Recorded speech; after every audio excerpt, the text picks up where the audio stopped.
తర్వాత ఆ farm house లో కూడా ఉండే పరిస్థితి ఉండదన్నది మాత్రం వాళ్ళు గుర్తుపెట్టుకోవాల్సిన ఒకటండి. బేసిక్గా అసలు కొండా సురేఖ్ గారికి నిజంగా సమంత మీద కోపం కానీ, రఘుల్ప్రీత్ సింగ్ మీద కోపం కానీ, వాళ్ళతో పరిచయం కానీ ఏమైనా ఉందా? అసలు నిజంగా అనాల్సిన సందర్భం ఉందా? ఆమె సమంత గారు అనేటువంటి నా వాస్తవంగా డిబేట్ల పేరుతో మాట్లాడడం కూడా నాకు ఇష్టం లేదు. వాస్తవం ఆమెకి మాకేమైనా గెట్టు పంచాయతీ ఉందా?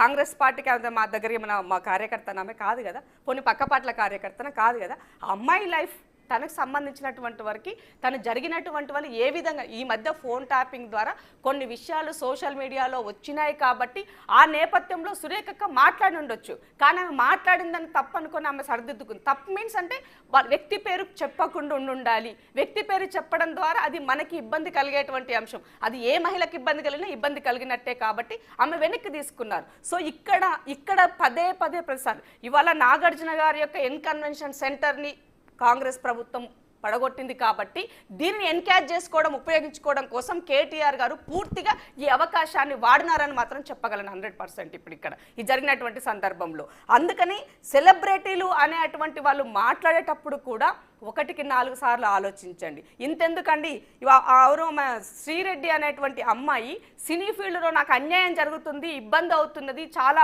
మహిళలు ఎదగాలంటే కష్టంగా ఉందని అమ్మాయి నగ్నంగా నిలబడి చేస్తున్నాడు. ఎక్కడ పోయినారు సెలబ్రిటీలని అడుగుతున్నాను నేను. అంటే సినీ ఫీల్డ్లో జరిగేటువంటి ఇష్యూస్ పట్ల మీరు స్పందించుండొచ్చు కదా. ఇవాళ మా అసోసియేషన్ కూడా ఇలా మాట్లాడుతుంది. ఇదే మా అసోసియేషన్ కూడా మాట్లాడుండొచ్చు కదా. ఆ రోజు మీకు ఇంటర్నల్గా జరిగినటువంటి సమస్యలు చాలా ఉన్నాయి, రెక్టిఫై చేసుకోవాల్సిన బాధ్యత కూడా మీ పట్ల ఉంది. ఆడపిల్లలు ఎక్కడున్నా కూడా ఆడపిల్లలే, వాళ్ళ అవకాశాలను బట్టి వాళ్ళ వృత్తిని వాళ్ళు ఎంచుకున్నారు. అలాంటప్పుడు వాళ్ళని కాపాడుకోవాల్సినటువంటి బాధ్యత, చేయాల్సినటువంటి బాధ్యత ప్రతి ఒక్కరి పైన ఉన్నది. పర్టికులర్గా ఈ ఇష్యూలోనే కొండ సురేఖ గారిని పదే టార్గెట్ చేస్తూ మాట్లాడుతూ కాంగ్రెస్ పార్టీని డిఫేమ్ చేయాలి, రేవంత్ రెడ్డి గారి నాయకత్వం డిఫేమ్ చేయాలి. ఇవాళ రేవంత్ రెడ్డి ముఖ్యమంత్రిగా ఉంటే ఓర్చుకోలేనటువంటి వాళ్ళందరి ఈ రకమైనటువంటి స్టేట్మెంట్స్ చేస్తున్నారు. దయచేసి మీ యొక్క పరిస్థితి ఏంటి, మీరేం చేస్తున్నారు అనేది ఆత్మ పరిశీలన చేసుకోండి. సమాజంలో ఎప్పుడు తప్పు జరిగినా ప్రశ్నించాల్సిన బాధ్యత ఉందని. సినిమా ఇండస్ట్రీలో కింది స్థాయి అంటే చిన్న నటుల నుంచి మొదలుపెట్టి జూనియర్ ఆర్టిస్ట్ నుంచి మొదలుపెట్టి ప్రొడ్యూసర్ల వరకు, డైరెక్టర్ల వరకు, హీరోయిన్ల వరకు స్పందించిన వాళ్ళు లేరు. మీరు అన్నట్టు మా అసోసియేషన్ నుంచి ఇంత పెద్ద లెటర్ రిలీజ్ చేశాడు ఆయన మంచి విష్ణు గారు. సో ఇంత పెద్ద ఎత్తున ఒక కొండా సురేఖ అన్న ఒకే ఒక మాట మీద, ఒకే ఒక మాట, ఆ ఇంటెన్షన్ ఉందో మీరు ఒక మహిళగా చెప్పండి. కొండా సురేఖ అన్న మాటల్లో నిజంగా వల్గారిటీ కానీ ఆ ఇంటెన్షన్ కానీ కనిపిస్తుందా? అంటే నిజంగా ఆవిడ అన్న వ్యాఖ్యలు 1-2 సార్లు వింటే ఆవిడ టార్గెట్ ఎవరు అన్న ఉద్దేశం ఏంటి అన్న పదప్రయోగం తప్పు అయి ఉండొచ్చు. పేరు ఎత్తకుండా మీ వల్ల సినీ ఫీల్డ్ సంబంధించినటువంటి ఆడపిల్లలు పెళ్లిళ్ళు చేసుకొని వెళ్ళిపోతున్నారు, మీ బాధ భరించలేక ఉండలేకపోతున్నారు అని చెప్పారు. ఎగ్జాక్ట్ జరిగి ఉంటుంది కాబట్టి మాట్లాడున్నారు.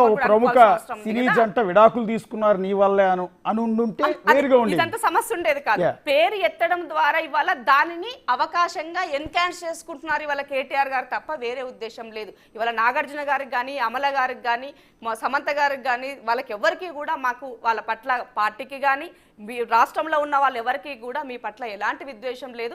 ప్రతి ఫ్యామిలీలో ప్రతి ఇంటికి కుమ్మరికుండా ఉంటుందండి, ఎవరి సమస్యలు వాళ్ళకు ఉంటాయి. అంత మాత్రాన వాటి తీసుకొచ్చి మన బజార్ నెక్కి రోడ్ నెక్కి మాట్లాడుకోం కదా. కాబట్టి ఇవాళ కేటీఆర్ చేసేటువంటి రాజకీయాల్లో మీరు పావులు కావద్దు. మీరు కనుక జంగన పావులు అయితే మీరు నష్టపోతారని మాత్రం చెప్పదలుచుకున్నా. సో ఈ సందర్భంలో స్పందించేటువంటి వెంకటేష్ గారు కూడా స్పందించారు. గతంలో ఎన్నడూ వెంకటేష్ గారు మాట్లాడలే, ఏ విషయంలో కూడా ఆయన మాట్లాడలే. ఈవెన్ ఏమంటారు మన డ్రగ్స్కి సంబంధించినటువంటిది మా ముఖ్యమంత్రి గారు అడిగారు, డ్రగ్స్కి సంబంధించి సినీ ఫీల్డ్ పెద్దలు స్పందించండి మాట్లాడండి అని అడిగినారు. మరి అది బాధ్యత కదా, ఈ సమాజాన్ని మార్చాల్సినటువంటి బాధ్యత కదా. ఆ సందర్భంలో కూడా మీరు ఎవరు తీసుకోవాలి ఆ లైన్లో.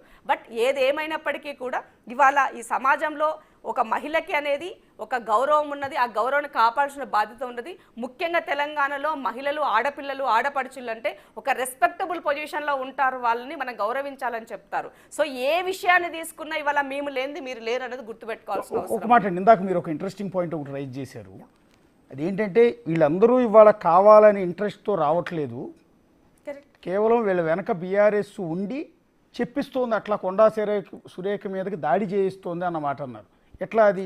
ఇప్పుడు కేటీఆర్ గారికి మాట్లాడుకోవడానికి ఏం లేదు, చెప్పుకోవడానికి ఏం లేదు. ఇవాళ వాళ్ళు స్పందించి మాట్లాడే ప్రతి మాట కూడా మొన్నటిదాకా వాళ్ళు చేసిన తప్పులని వాళ్ళ వీపు వాళ్ళకి తెలుస్తలేదు. వాళ్ళ వీపు నీది ఇది అని చెప్పేసి వాళ్ళ మా ముఖ్యమంత్రి ఎత్తి చూపిస్తున్నాడు కాబట్టి అది భరించలేకుండా ఉన్నారు. ఇదేదో సైడ్ ట్రాక్ చేసి ఇవాళ సినీ ఫీల్డ్ వైపు పంపించినట్లయితే ఆటోమేటిక్గా ఇదంతా కూడా డైవర్టిక్ పాలిటిక్స్ అవుతుంది.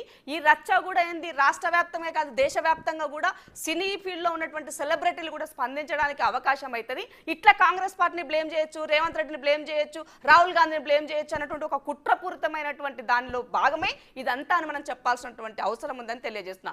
నిజంగానే వాళ్ళకి ఇప్పుడు ఒకసారి ఒక మనిషి పేరెత్తి చెప్పింది, ఆమె క్షమాపణ కోరినప్పుడు మీరు దాన్ని వదిలేసి ఉండొచ్చు. వదిలేయకుండా మళ్ళీ అదే పనిగా మీరు మూవ్ ఆన్ చేస్తూ ఉన్నప్పుడు ఇది ఎంతవరకు సమంజసం చెప్పండి. రీసెంట్గా సోషల్ మీడియాలో సంబంధించి ఒక పాప ఒక తండ్రి కూతురికి సంబంధించినటువంటి ఒక రిలేషన్ని కూడా బ్యాడ్గా సోషల్ మీడియా పెడితే మా మంత్రి మాట్లాడినప్పుడు సీతక్క మాట్లాడినప్పుడు ఆటోమేటిక్గా ప్రభుత్వం దాన్ని సుమోటగా తీసుకొని అతన్ని అరెస్ట్ చేయడం జరిగింది.